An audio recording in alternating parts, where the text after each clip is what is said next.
Welcome everyone to Weekly News and a DW with Major Tidbits, and the topic for this video is Zelensky bumisita sa Malacanang.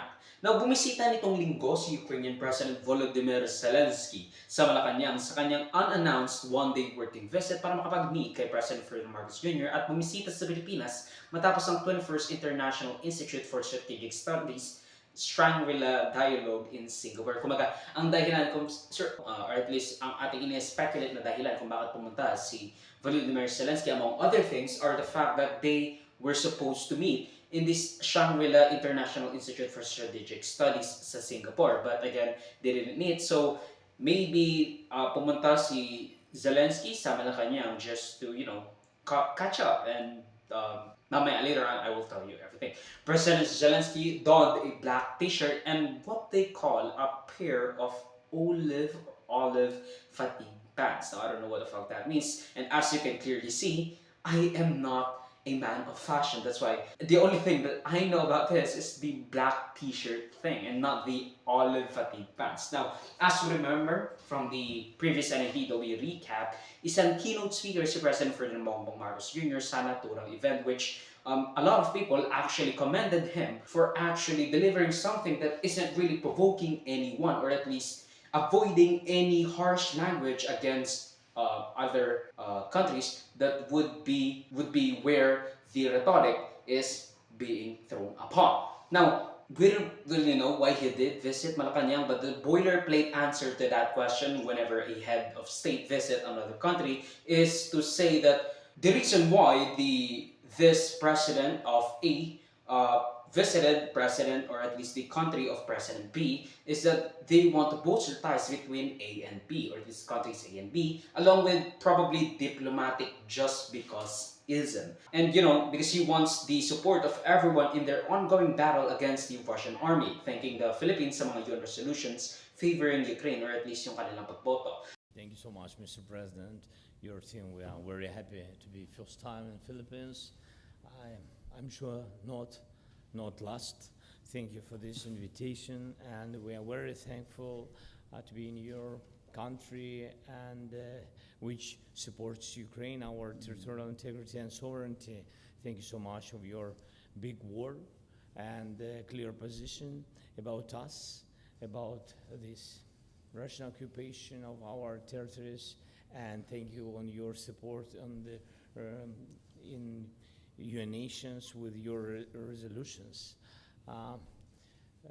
Mr. President, I'm happy to hear today from you that you participate our peace steps to the peace. That's real thing what really want our people, just to bring peace to our homes. Yes, and thank you for participation of Peace Summit. That's very strong signal. Like I said, we have for today more than 100 countries. I think it will be maybe not the last again, but the first very strong step on the way to peace.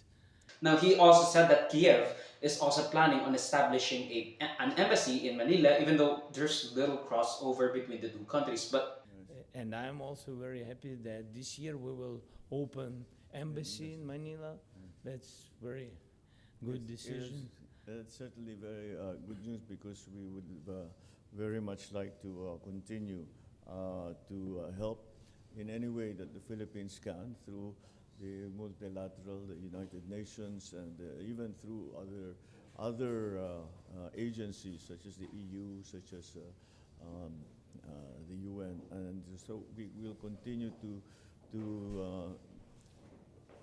do all that we can to promote peace and to bring an end to the fighting. Now, of course, he's in Asia to gather support para sa upcoming summit sa Switzerland on June 15 to 16, with Russia not invited. Samantalang 107 countries at ilang international organizations ang nagsabing pupunta sa nasabing event, including, or at least, the Philippines. Pero, of course, hindi pa masyadong sure kung a-attend si President Ferdinand Marcos Jr. or magpapadala siya ng kanyang envoy.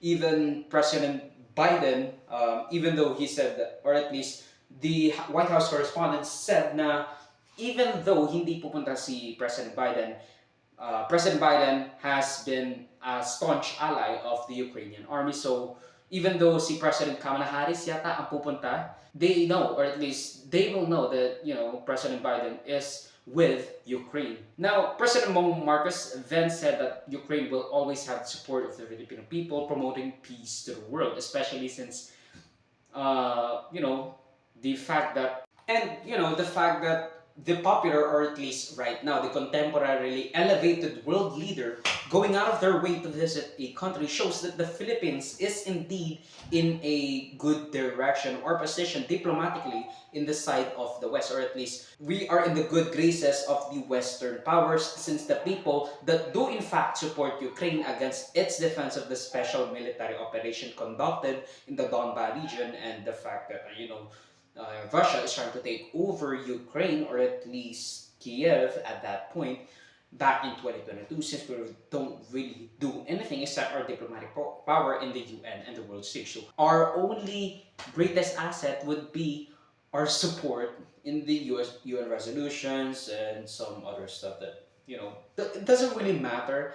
Pero since Ukraine is trying to gather support for their peace summit in Switzerland for June 15 to 16, is that right? Yeah, June 15 to 16. Well, he's gotta take everything. Ang video clip na ito ay galing sa aking series na News Worthy Recap. Check the entire video for the complete weekly news recap and subscribe to the channel to be kept up to date sa mga local at global news na I'll make sure would be interesting to you particularly. Di ko alam yung name mo, pero you should subscribe. You... Muhammad Smith? I don't fucking know. John Smith? Salamat sa manunod mga kabayan. Avoid me, like, subscribe, follow my links in socials and avoid shows that would be linked down below. Sa susunod muli, of course, paalam. Fuck.